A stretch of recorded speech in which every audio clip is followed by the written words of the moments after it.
Hello, my good friends. Mike Shreeve here, founder and head troublemaker of the No Pants Project and the No Pants Show. You are listening to episode number 39. We're going to be talking today about the 7 questions that will change your life. It has been nearly a month since my last podcast episode.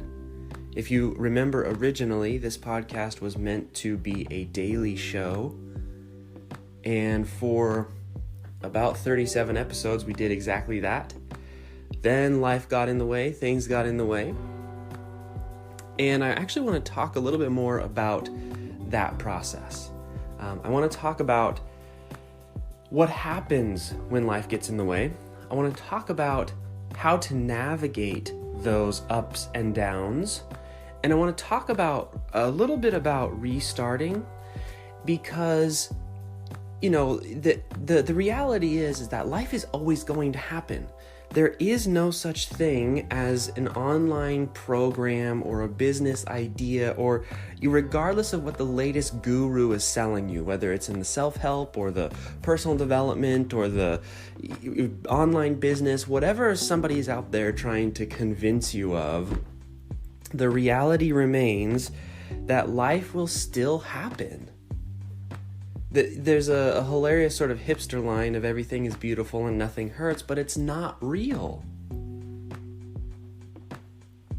So instead of putting our hopes on something that isn't real, on some business idea, on some, this guru has a program that can help me to whatever, on this podcast will finally help me to, instead of putting our hopes on that kind of stuff, that reality will change, what I highly recommend is that you look for tools to navigate life in a more peaceful, a more strategic, a more purposeful way. Because it would be easy, so let's take this common example here. I haven't podcasted in about a month. And it's very easy to look at that and to start saying to myself, in my own self-talk, I'm sure that you've experienced this as well, I'm a bad person. How dare I? Look at me trying to stand up in front of people, and I'm trying to teach them the art of the daily and the etc. And how embarrassing, I'm such a loser, and da-da-da-da. And that emotional reaction has action-based consequences.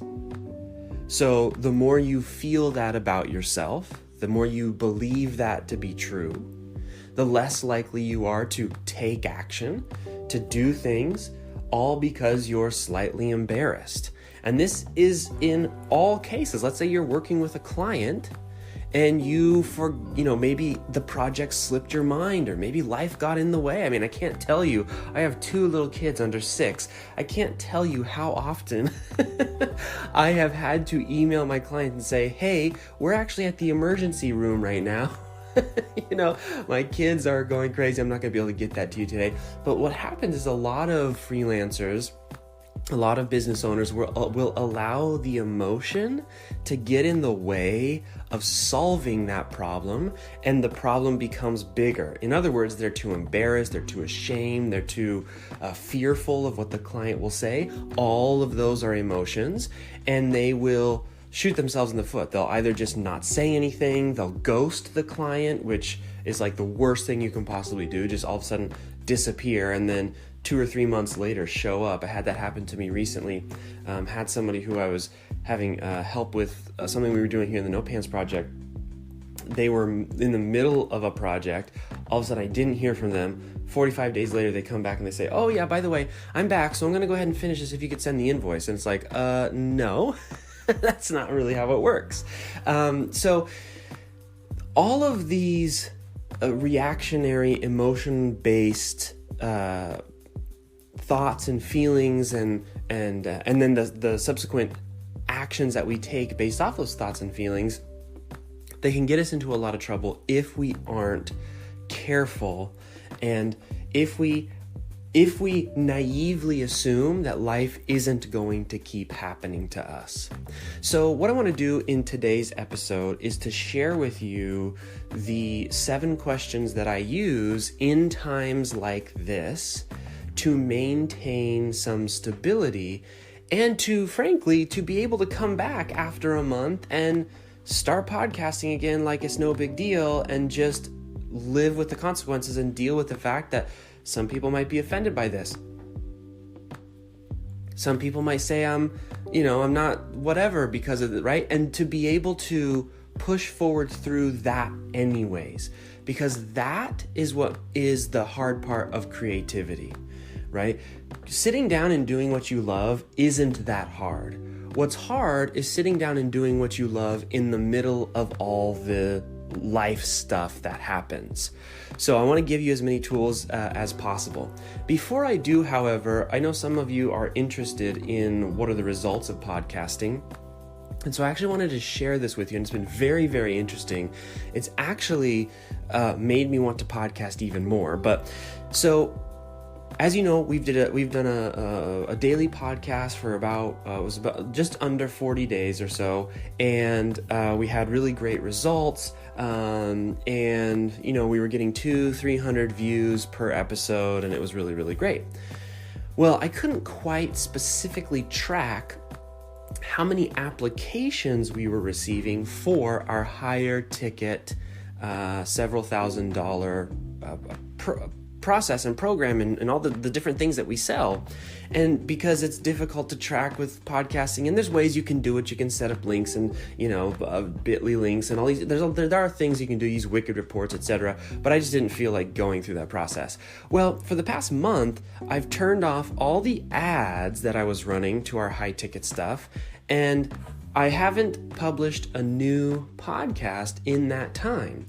What that means is all applications that came through in the past 30 days have come only from the podcast episodes that were already recorded and that people were just finding.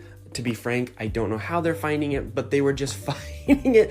Either I emailed them or something like that. Now, to be perfectly transparent with you, while I have not been doing the daily podcast for the past basically month, I have continued to send daily emails.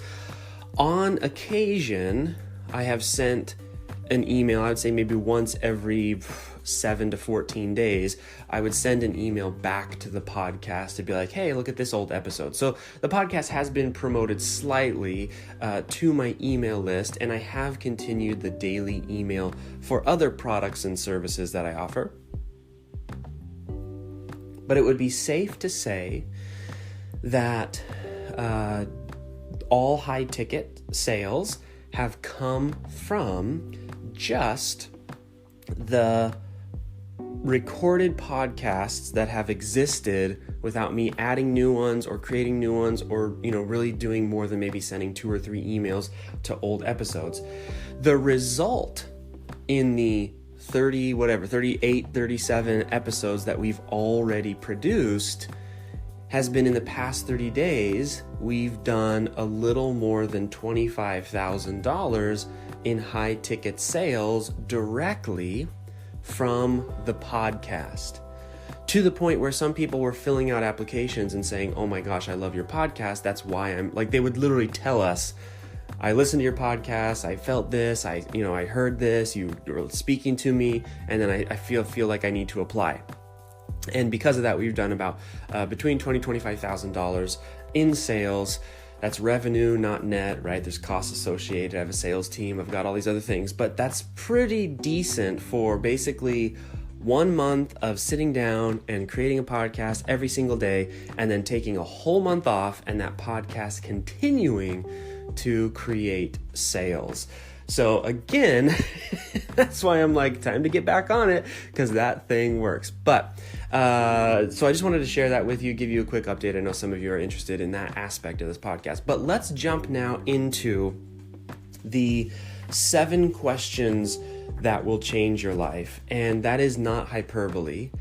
If you follow what I recommend, which I learned from Jim Rohn, who I consider my mentor, If you follow the art of daily journaling, so thinking on paper, spending 10, 15, 20 minutes, whatever you can, a nice little journal, one that's comfortable to write in, and just thinking things through. So thinking through the process of, I have this problem, I need to think through it, or I feel this way, or this happened to me, or habit tracking, or whatever you need to do to improve your life, to actually write it down rather than trying to hold it all in your brain. Because one of the worst things to do is try to hold everything in your brain, because life happens and knocks your brain loose sometimes. I'm sure you've felt that and experienced that. Putting it on paper allows you to get it out of your brain into a safe space that isn't as easily affected by the ups and downs of regular life. But if you do this process, if you write in your journal every day and you find that you're improving just by the art of tracking, right? That which can be measured can be managed. That's a Peter Drucker quote. There's some questions that I recommend you start asking yourself in that process. And by doing so, they will become questions that you habitually ask yourself outside of that process. So it'll be helpful when you're, reviewing your day and reviewing your life and thinking this is, I've discovered this about myself, or I've found this problem. And it's wonderful to have the framework during that moment. But these questions are also helpful in decision making in the moment, in that split second decision when you need to find out if you should be doing this thing, or if this thing is right for you, or what do I do in this situation? Okay? So here are some questions that if you seriously consider them and seriously put in the effort to explore, that they will, I guarantee you, change your life for the better. The first one is, why am I not where I want to be? This question is immensely powerful when it comes to identifying the mistakes that you're making, the choices that are hurting you, and the hurdles that are keeping you from getting to where you want to be. The question again is, why am I not where I want to be? Sitting down today and spending 20 undistracted minutes, so no internet, no Facebook, no nothing, and just asking yourself, thinking on paper, right at the top, why am I not where I want to be? And answering that question honestly. Answering it brutally honestly can provide for you a very quick roadmap for massive gains. And I don't mean muscle gains, although supposedly, I suppose you could ask that same question about your physical health and get incredible results. Why am I not where I want to be? For the past 30 days, my dear friends, one of the things that I've been doing, and one of the reasons I haven't been podcasting, one of the reasons I've been kind of quiet in no pants land, is I've spent the past month in internal reflection, asking questions like this. One of the things that you will find in life is that you will have these incredible breakthrough periods, right? Where for 90 days or 6 months or a year, you will grow rapidly. Your business will go from 0 to full time. You'll hit your first 6 figures. You'll achieve all of these things that you set out to achieve, and then you'll hit some stagnation. It's as natural as breathing for this to occur. And what ends up happening is, unless you jostle yourself, meaning unless you sit down and ask questions like this, you will remain in that place of stagnation. And I've been stagnant basically since September, so 9 months at the time of this recording, almost 10 months. So almost a year, right? I've been kind of just status quo, stagnant. Haven't really grown in big ways. Haven't really done anything new. It's been sort of the same old rat racy churn. And so for the past 30 days, I sat down and I was asking myself questions like this. Why am I not where I want to be? And the key to this question, to answering this question, is honesty.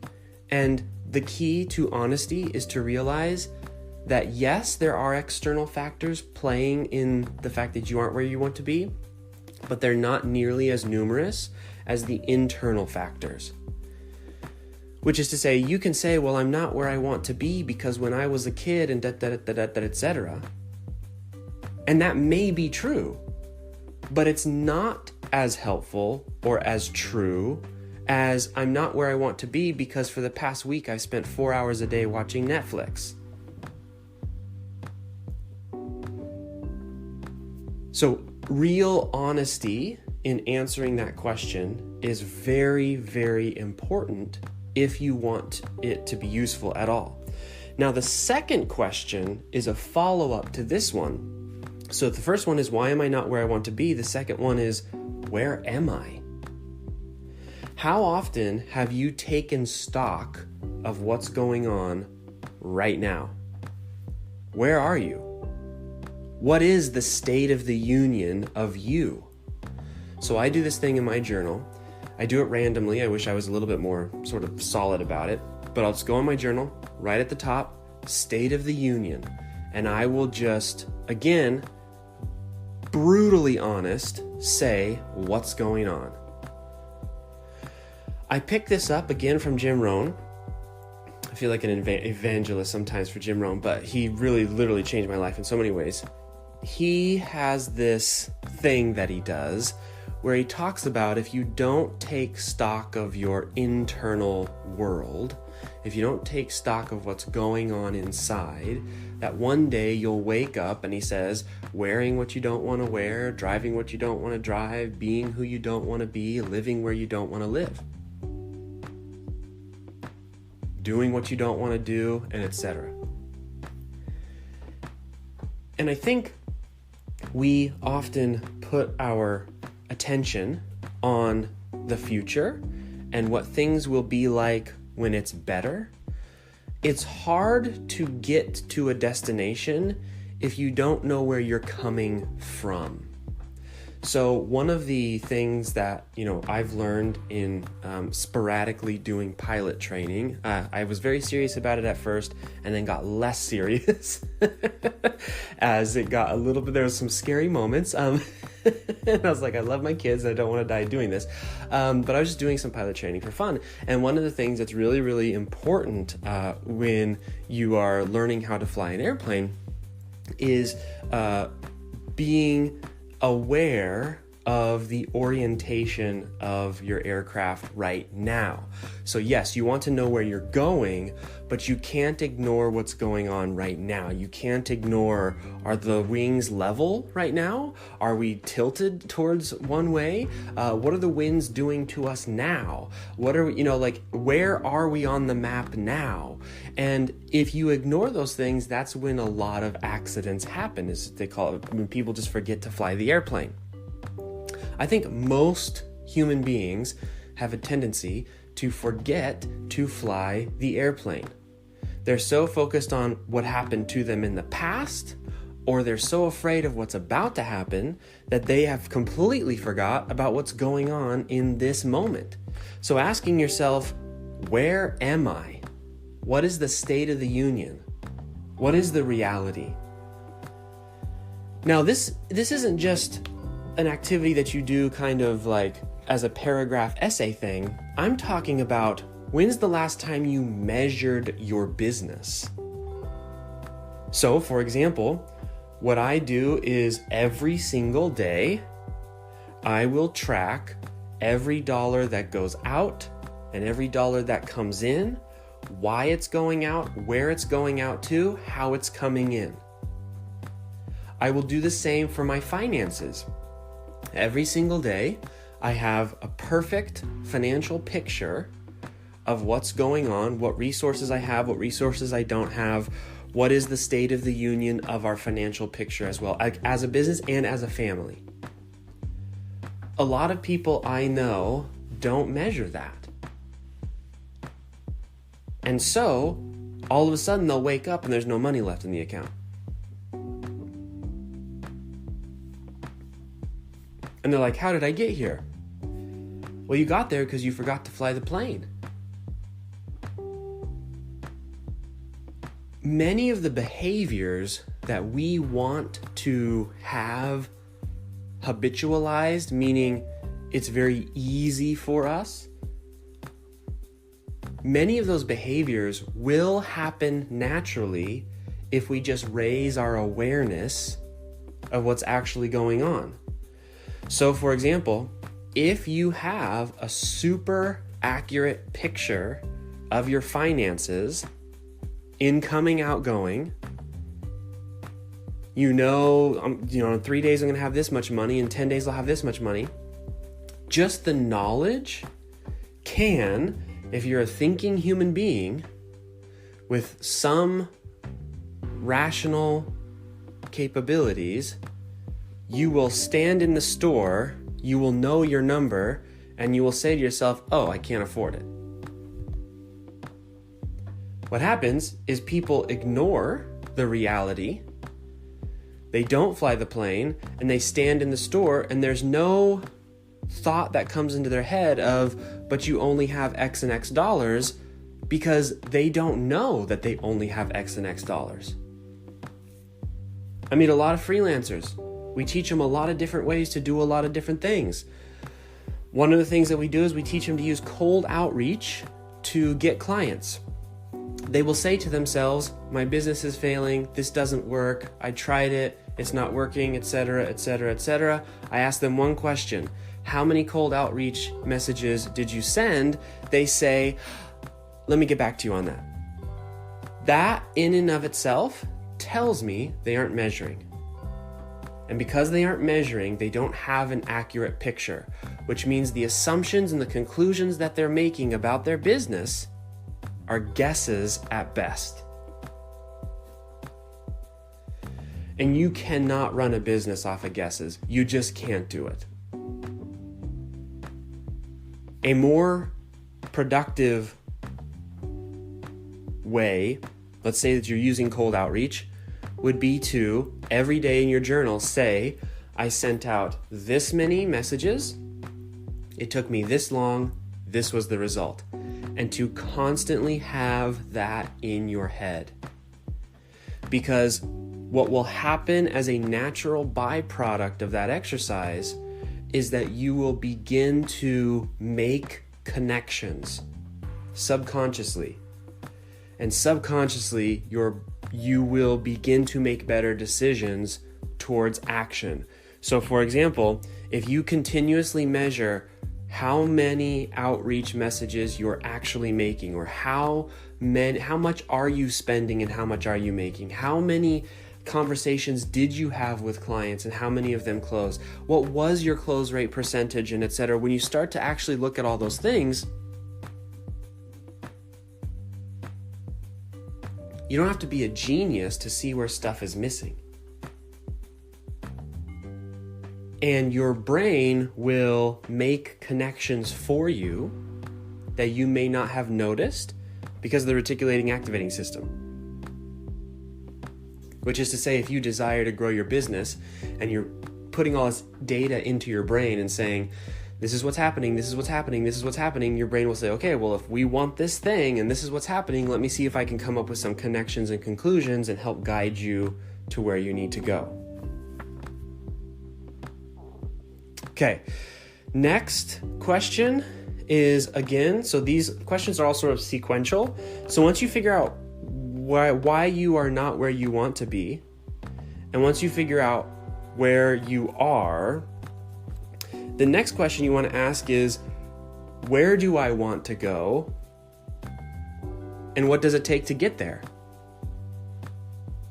Now you may ask why I'm waiting till question 3 before we get clear about where you actually want to go. And the answer is because oftentimes we will say we want to go somewhere without fully understanding what it takes to get there. And it's my opinion that understanding where you want to go specifically is directly correlated to where you are now. So let me give you an example. One of the things that I find very interesting about promoting the No Pants Project business is, in my mind, I'm thinking I want to teach everyone how to make at least $150,000 a year as a freelancer, because that's really like middle class these days, at least in the United States. Like if you're a sole income earner in the US and you are essentially in an economy where you have couples or spouses or partners who both have $60,000 a year jobs, but you're the only sole income provider, like all of your neighbors are household income $80, $90, $120,000 a year, and you're, that's like middle class these days. Now, don't get me wrong, I'm not saying that anybody who doesn't make that is a lesser person. I'm simply saying in today's economy, with how expensive everything is, with how ridiculous things like the inflation of college prices because it's subsidized by the government compared to what it was 40, 50 years ago, it's crazy out there, basically, is what I'm trying to tell you. And so in my mind, I'm like, you guys got to get out there. You got to make 150 grand. That's the only real way to be truly middle class. Because to me, truly middle class is all your bills are paid comfortably, you're putting money away, and you can retire someday. Like, you own your house, you own your cars, not you're renting you're paying a mortgage on your house, not you're paying car payments, but you own your house, you own your cars, you have no credit card debt, you can afford decent things. Like, to me, that's middle class. I think probably a lot of people would look at that and say that's upper middle class. And unfortunately, I think it is upper middle class today. 50 years ago, that was middle class though, right? 50 years ago, you could graduate from high school, get a job, buy a house, buy a car, and you were all good, right? But inflation, all these sorts of things, totally on a side tangent here. I just want to make sure that we're all clear about what I'm talking about. But in my mind, I'm promoting the No Pants Project. I'm thinking you guys got to make $150,000 a year at least. I want you to. That's my desire for you. And I've noticed that doesn't resonate as well as saying $3,000 to $5,000 a year or a month, a $50,000 a year freelancing business. And I've pondered this and I've really thought about it the past 30 days. And I'm like, man, why is that more interesting to people? Why are people more compelled by a $3,000 to $5,000 a month message or promise than they are a $10,000 to $15,000 a month message or promise? And there's a couple of reasons why, and it has to do with this particular question of where do I want to go and what does it take to get there being related to understanding where you are now. And I realized that for a lot of people, especially if they grow up in this corporate culture, the people who are making $10,000 to $15,000 a month in like the corporate world, they're the ones who are working 60, 80, 90 hours a week. And depending on where you are right now in your life experience, in what you've done in a business previously, in what you believe, like the beliefs that you have about things, which are simply ideas created based off of experiences. If you've only experienced this world where to make 6 figures a year, you have to be a workaholic, it makes sense to me why people would be much more attracted to the $3,000 to $5,000 a month freelancing business, right? But the problem is that isn't true in the world of business, meaning when you are not reliant on an employer to give you money, you determine how much you work and how much you earn. So it's more about a strategic implementation of ideas rather than fitting yourself into like as a cog in a machine. In other words, the reality is, so the real world reality is that people who make $15,000 a month in their freelancing business do not work any harder than somebody who makes $5,000 a month in their business. They just use smarter, better strategies. Okay? Now, what does this have to do with the question of where do you want to go and what does it take to get there? Ultimately, what we're talking about in this question of where do you want to go and what does it take to get there is we are exploring what are the limiting beliefs that you have and pushing the boundaries on those limiting beliefs. And we're doing it in two parts. The first one is saying, where do you want to go? And being honest, not about where you think you can get, but being honest about where you want to go. What do you want your life to look like? What do you want to feel every day? What are the projects you want to work on? I can already sense some of you are doing this thought exercise right now and you're saying to yourself, well, I guess like one of the things I could do is because I saw this one person who did, that's not what I'm saying. I'm saying, what do you want to do? I watched this very interesting thing, and I'm not like a fanboy of Elon Musk or anything, but I watched this very interesting video the other day of Elon.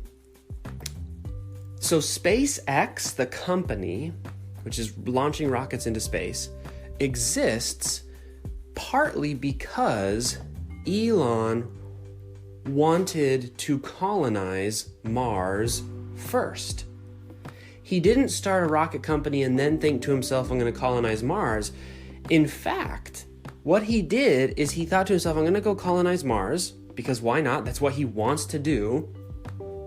And he went to the Russian space organization and he asked to pay them to help him and basically to be the farrier for the things he needed to build and the process he needed to go. Basically, they would be the bus drivers, right?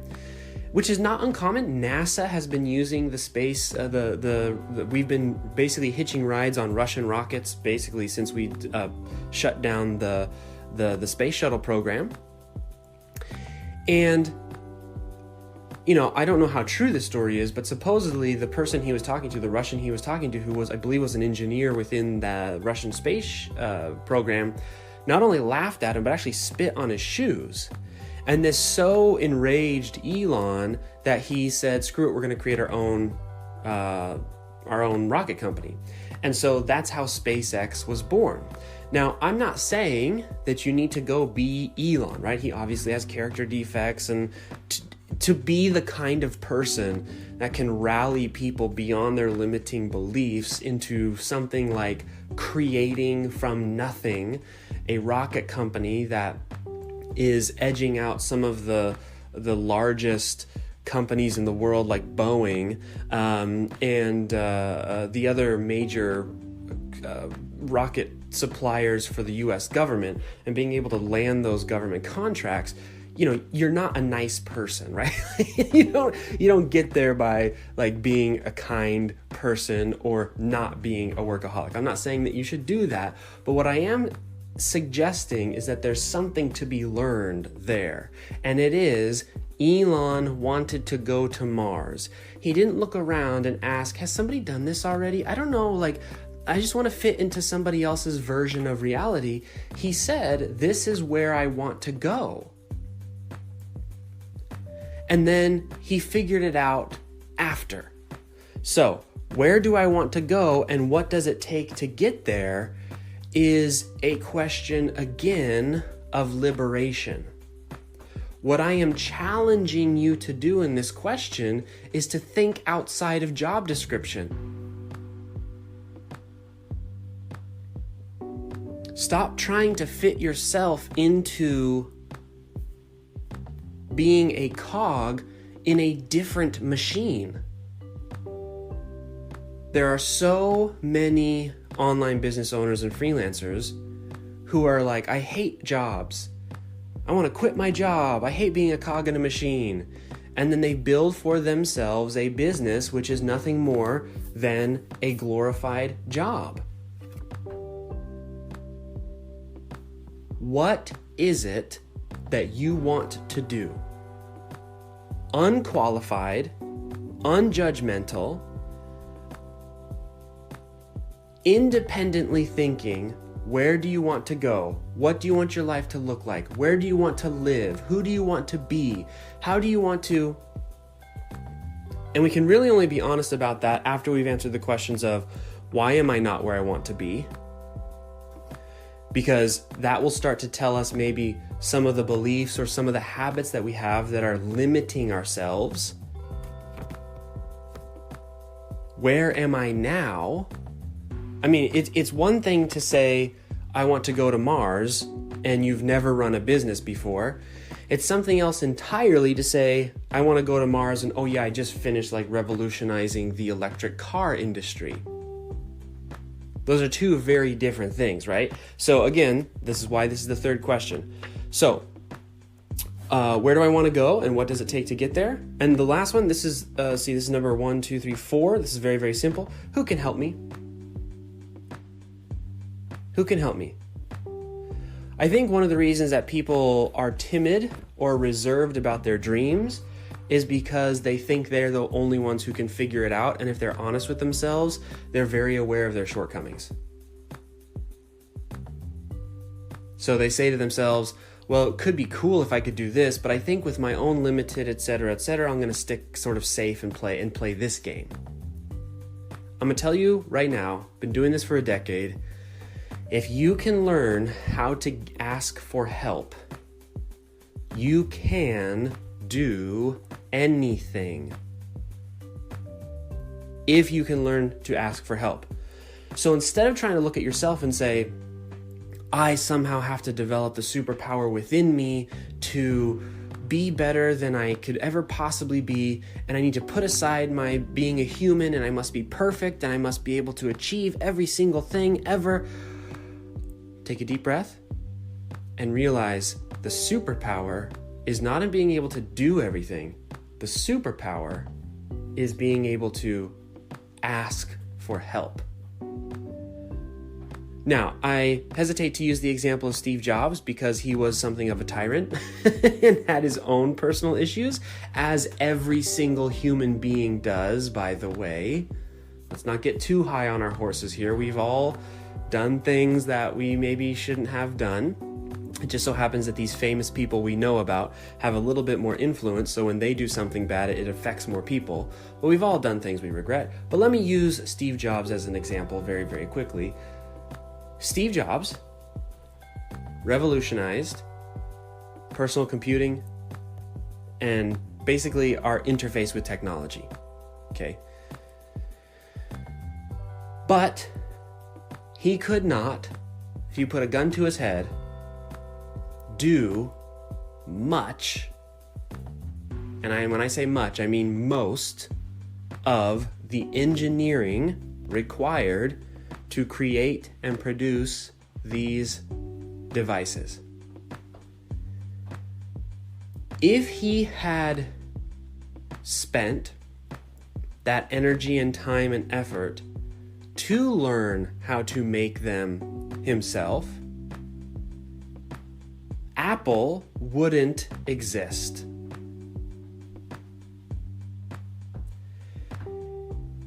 And the reason that it wouldn't exist is because he would have been, there's a really good book called The E-Myth, highly recommend you go read it. The E-Myth, he would have been called what the E-Myth calls a technician instead of a business owner. In other words, he would have been the person who does this one small slice of something, but is not the full equation of what creates a business, what creates impact, what creates the etc. In other words, that is a case study in the power of help. Getting help. Again, look, we could dissect all the shortcomings and all that sort of stuff. That's not the point of what I'm saying here. All I'm saying is everybody who has achieved anything has had help. Yes, including the individuals that we look at as solo artists. J.K. Rowling, Yes, she wrote the book, but she didn't bind it. She didn't do the drawing. She didn't promote it. She didn't publish it. She didn't distribute it in stores. She didn't book the interviews to go on television. She probably didn't even prep her own television interviews. There are people who do that for her. She didn't build Harry Potter world. She didn't direct the movies. She didn't hire the people in the movies. She didn't do the costume design of the movies. Behind everyone who's done something, there has been a massive amount of help.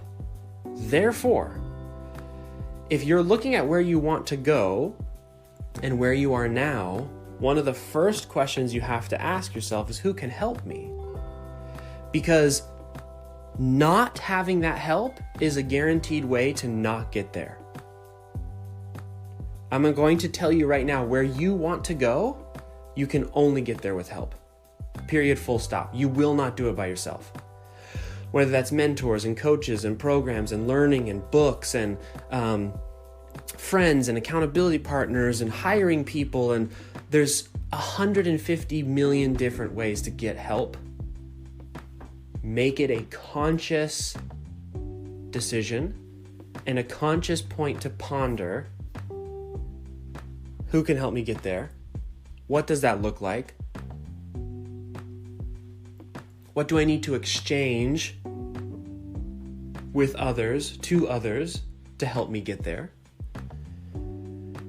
What specific help do I need? Why do I need that help? And etc., and etc. Again, these are questions that will change your life if you ponder them and act on them. Okay, that was question number 4. Question number 5. Is this good for me? This is the one, my dear friends, that you have got to consider. This comes from Cal Newport's book, Digital Minimalism, that I've been reading for the past little while here. Is this good for me?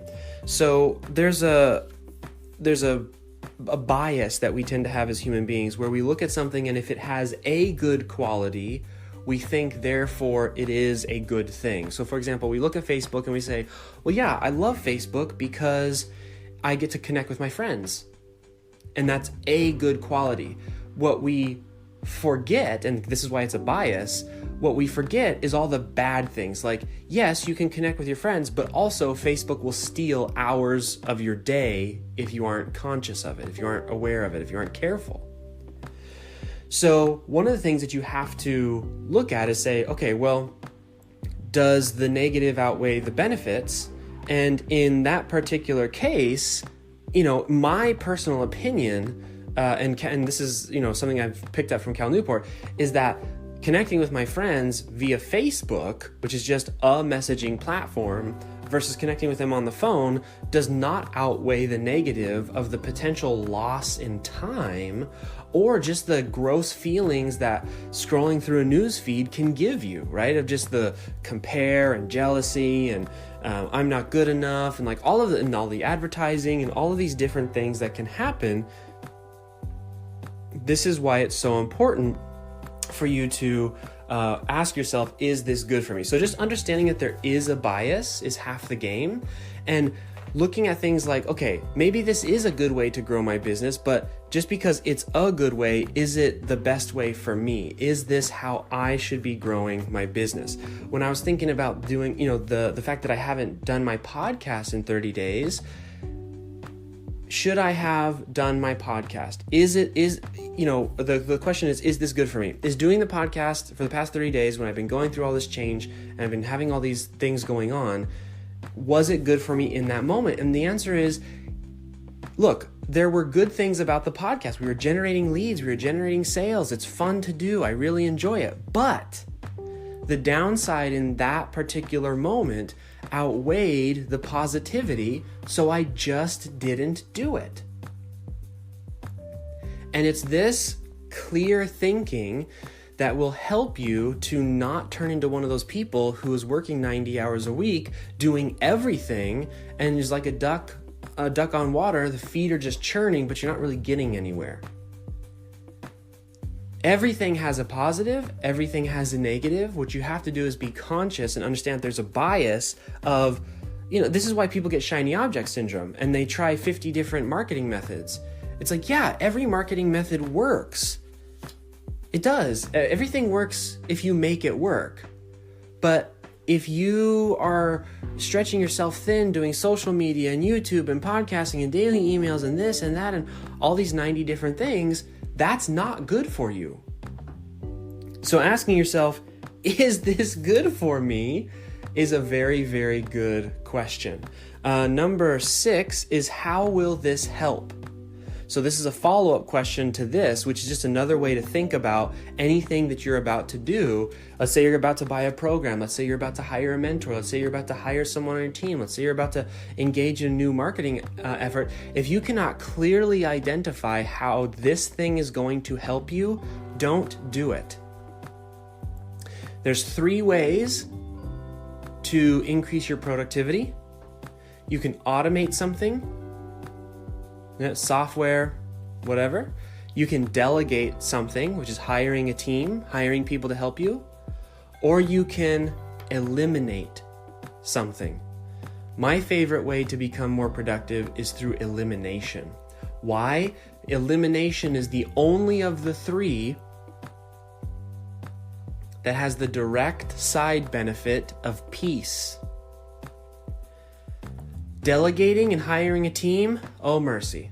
There are headaches, there's management, there's just a lot of problems when hiring people. Automating, to actually truly automate something, is never cheap, it's never inexpensive, there's always holes, sometimes it breaks.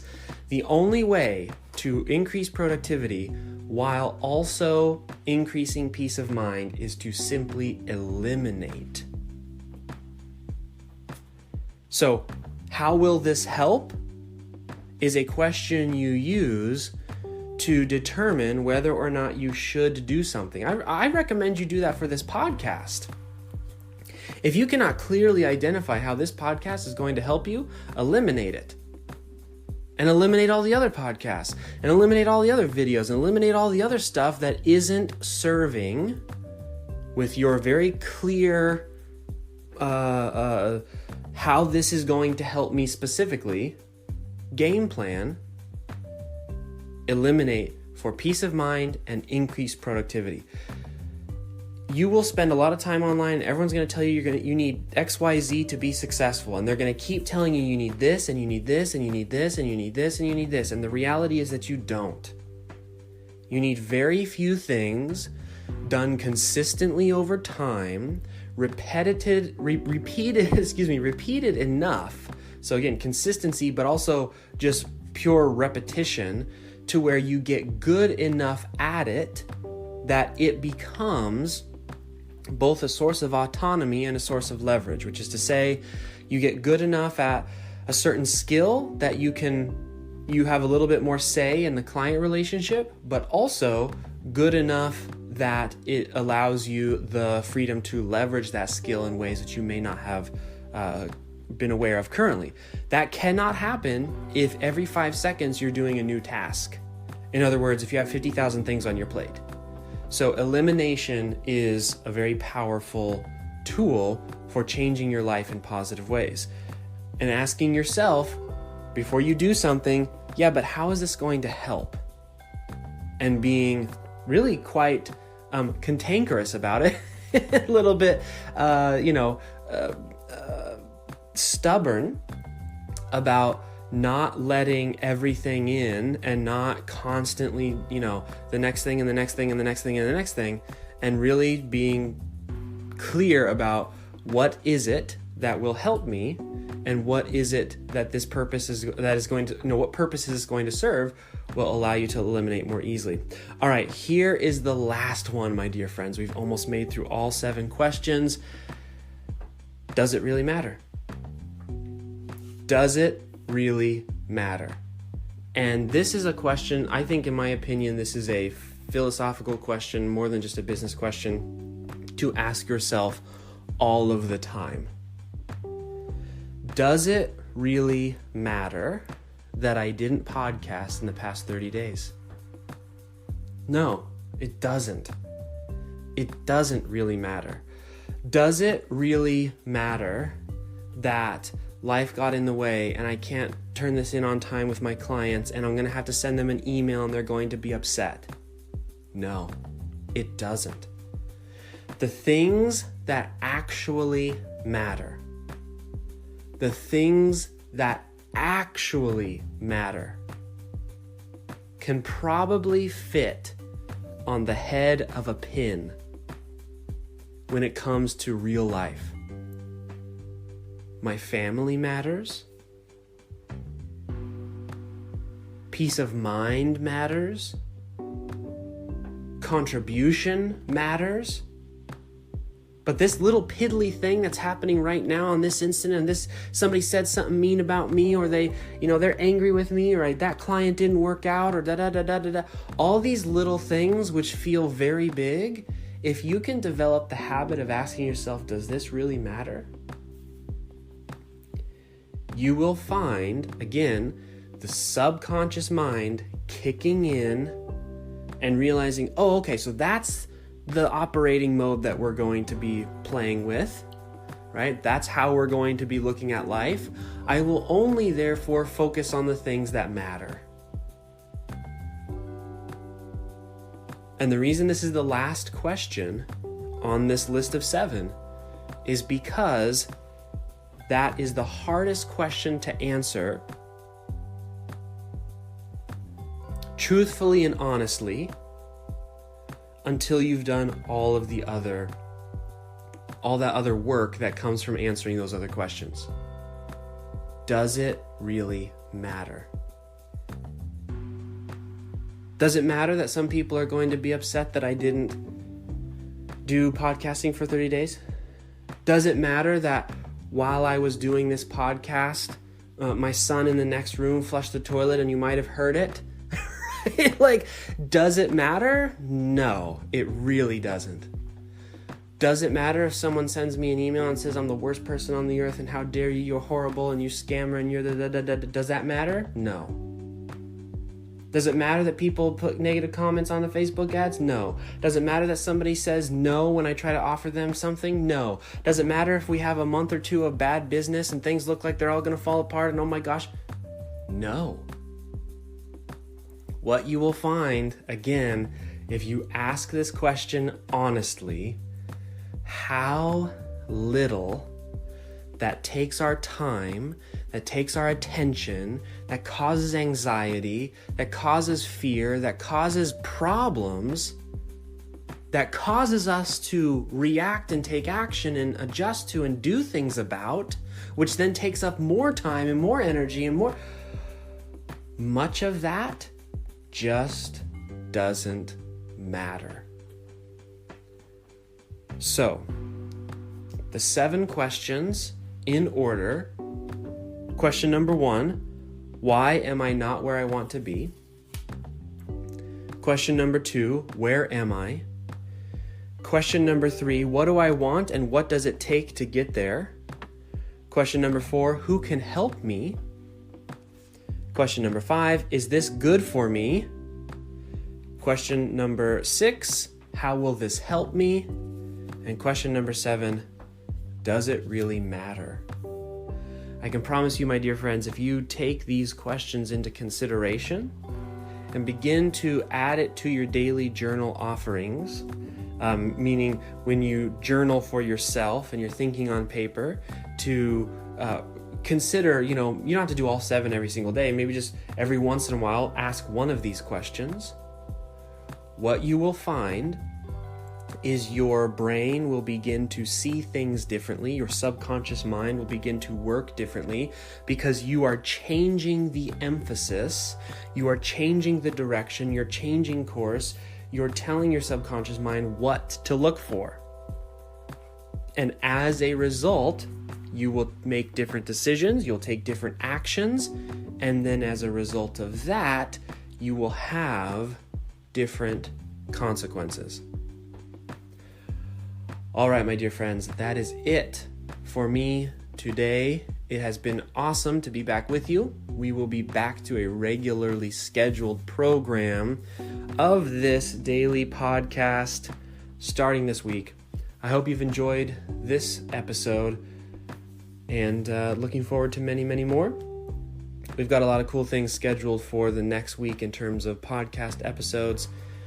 Also, if you would like help from me or my team to help you to build your own business, if you can identify that we are the people who can help you, if you're looking for people to help you to get to where you want to go, please go to the nopantsproject.com. You'll watch a short video and have an opportunity to fill out an application and chat with my team to see what kind of things we can offer you to help you in all sorts of different fun and magical, mystical ways. There's really no magic or mystique about it. It's simply simple things like this: asking the right questions, eliminating the distractions, and just getting stuff done is really what the secret sauce is. All right, my dear friends, that's it from me. I hope you have a wonderful rest of your day, and I'll see you next time.